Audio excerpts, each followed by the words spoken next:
$220 for this hairstyle? No. No.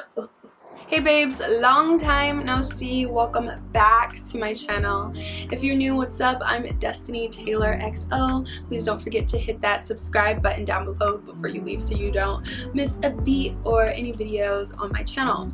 So as you guys can see from the today I am talking about my box braids and my experience and sharing things that I wish I would have asked or wish I would have researched before I got them. So this is the first time I paid a stylist to braid my hair since I was in high school, because I was braiding my own hair when I was like 16 onward, and then the only other time someone else has braided my hair is when Tutu and I collaborated to do those lemonade braids. If you guys want to see that video, it's down below. So let me just start. So I paid a stylist $220 to do medium knotless braids on my hair. That is not what I got. I got large parts, by the way. These are large parts. Some may even consider them extra large. Also, my braids are not knotless. Like, you can see knots. Now my hair looks a bit old now, but you can definitely see the knots, and I'll insert some pictures. But from day one, you could see that the knots were very apparent. And I found this stylist through a friend of mine, Michelle, because she had literally just gotten her box braids, I think a week before, maybe even a couple of days before, and I saw her hair. And I was telling her that I had booked another stylist, but she had to cancel on me because she couldn't, she wasn't going to braid on Valentine's Day, which was understandable. So I was like, I'm going to do it myself. And then when I saw Michelle's hair, I was like, you know what? I'm gonna go to the person who did your hair. And this is a picture of Michelle's hair. And this is a picture of my hair, and we paid for the exact same thing, and that is not what I got. So yeah, I was livid. I was upset, but I was like, you know what? I'll deal with this later. So yeah, I called the stylist and I was like, hey, like, I called her the next day and I was like, hey, basically let her know that, you know, I have knots, I see my knots, and these are large parts in my head. The girl was really cool.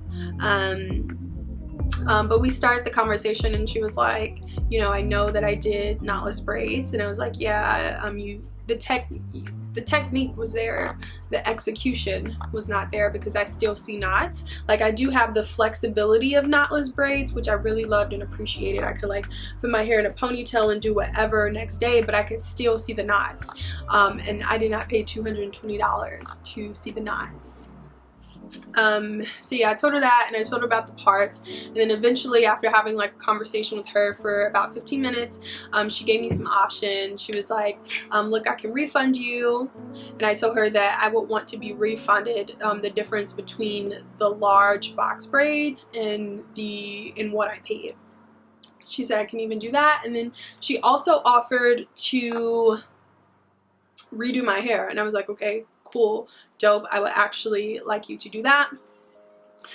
So we did plan to get my hair redone, but while I was on vacation, which she knew I was going on, she was like, hey, let me know when you're going to be back and all that, because if it's going to be a month, you know, after you get your hair done, then I'll feel like I'm being played and I'm giving you two styles for one. I got my hair done February 10th, which was like 8 days before I left, and I'm back now and it's the 26th, and I honestly don't know how my schedule's going to be because I'm doing yoga sculpt training on the weekends, and I don't know when I'm going to be able to take off of work the way I did to go get my hair done by her. So I was just like, you know what, just give me the refund. But yeah, that was that little situation that happened. It really did annoy me. I did feel like after, you know, I got the style that I could have done it myself. I wish I would have done it myself so I can save the money, but you know, it's fine. Lesson learned. It's fine, lesson learned. So that's basically what happened. So things that I wish I would have done when I went to the stylist, and this is probably things that someone who goes to a stylist and doesn't do their hair normally, things that they know, like have at least three pictures showing what you want, even if it's just braids, and mention how you want the parts, mention how the sizing of the parts you want, the sizing of the braids, mention all those little details, everything from the ends. Talk to them about that so they know exactly what you want.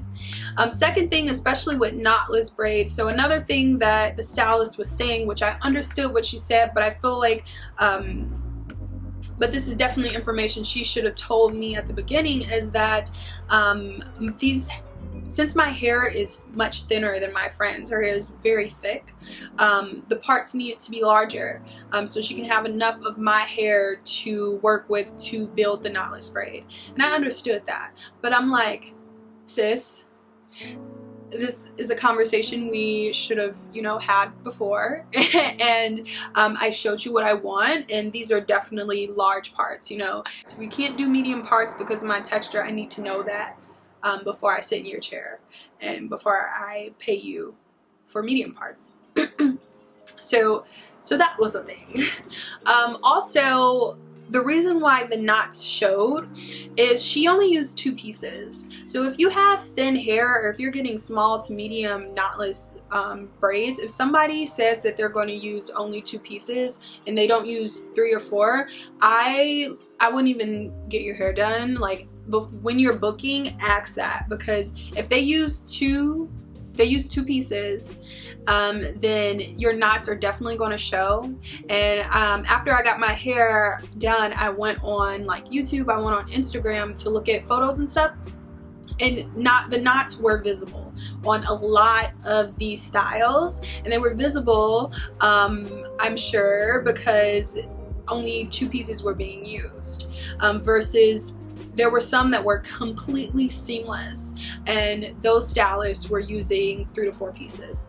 And I remember I went to her and I was like, oh, like, I mentioned 3 to 4 pieces, and she was like, oh, I'm just using 2 pieces. And they were like pretty thick pieces. I'll hold up, you know, the pieces that she used. So know that, ask that. Also, something that she was upfront with me about from the get-go was that these braids will not last a long time. Now, again, I only went to her, and I don't think she's the most experienced with doing these braids, so I don't know if it would be different for a stylist who is very talented at doing knotless braids, if they would last longer. But she told me that they would only last like a month, and I've had them in for like 2.5 weeks. 2.5 weeks. Yeah, I've had them in for 2.5 weeks. Mind you, I have gone to hot yoga and bar, and I've been sweating and like boxing. And also, the reason my hair looks really crazy right now is I went to a waterfall in Bali, and that water pressure, honey, was it's pulling my braids down. They look. This is not new growth. This is from the water pressure. Yeah, so these braids, they do slip, and I don't think that they last as long as regular box braids in my experience. But again, this is only my first time, and I've only gotten them done by one person. I am going to do them again. I'm going to do them myself. I'm going to do 3 to 4 pieces, possibly. I may get lazy and only do 2. But I'm okay with seeing like little knots if I'm doing my own hair, not if I'm paying somebody $220. Okay, so we're gonna see how that goes. But yeah, besides when I wasn't in Bali, I tied my hair up and all that. My edges started to come out pretty quickly. I did notice by like when is it, like day 4, like, you know, my hair wasn't as shiny, it was looking a bit worn, but I was fine with that. Like I'm fine with the worn style. I'm honestly fine with this. Like if it was, okay, no, if I was in Bali or something like that, I wouldn't mind my hair, but since I'm back in LA and I have to go to work and I'm going to be hanging out with friends, I don't want my hair to be this worn. And also I really don't like wearing edge control, and with my hair looking like this, I would have to wear edge control pretty much every single day. Well, I wouldn't have to, but I will want to, so I can look well groomed. What else should I tell you about these braids? Other than that, I loved them. Like, they weren't what I asked for, but she did a good job on what she did. Like, you can see in the pictures, like, I got a lot of compliments. It's just when I told people like how much I paid and what I you know, asked for, they were like, yeah, that's not it, but your hair looks cute and it looks nice, and that was good. So yeah, that's all I have for you. She did use the easy braid hair because I have this and they actually sent this to me. She did say that there's a difference between that hair and the roster free hair, and that could definitely be a difference between as to why my hair turned out the way it did with seeing the knots. But then she also said to me that the hair, like the knots, are more visible or something like that with roster free. What did she say? I think she said this texture is like, I know she said this texture is still yucky, but it's yucky, but it's not silky yucky, but it's still easier to work with, and it's not as bulky as roster free hair. She did tell me that. So yeah, that is all I have for this really quick video. Please watch this before you get the Knotless Box Braids, so you can know what questions to ask, you can know what to expect. Like, pay attention to those photos without the filters. Like, see if you can see the knots. Like, I've seen people's hair online and in person. Like, my older sister has knotless braids and I could not see her knots at all. So I know there are people out there who are doing what they have to do, and my sister hair is thinner than mine, so I know there are people, stylists out there, who are doing what they have to do to make sure those knots are actually invisible. So pay attention to those photos, ask how many pieces the stylist is going to use, show 3 pictures of what you want, make sure you mention the sizing of the parts, mentioning the style of the parts, because I know some people like to do triangles and squares and things like that. Mentions the ends, and also mention how like thick you want the hair too, because my braids did come out a bit thinner than I wanted them to, and I feel like they definitely could have come out thicker if there was a gradual build of hair within the braids. What else? Yeah, just make sure you ask all those questions and sort of have a consultation with the stylist before you then go and pay for these braids, because people are charging a lot of money for these braids, honey. Like $220 for this hairstyle? No. No. I could say 150. I could say 150, you know, but honey, no. I remember I was getting micro braids at $300 when I was younger. Now granted, like, the dollar was probably worth a lot more then than it is now, but still, this is not a $220 style. So yeah, I hope you guys enjoyed this video. Please let me know if you have any comments down below, if you have any stylists in your area who you recommend, because that's really important. Recommendations, please drop them down below, whether that be for braids, natural hair, sew-ins, whatever. Drop that down below, because I'm sure we will all love to see it. And let me know your experience getting box braids, knotless box braids with the stylist, questions that we should ask, things that we should be wary of or note, and also if you do your own braids, if you have any tips on achieving that knotless style or any videos to recommend. So yeah, blessings, love to you all. So yeah, bye.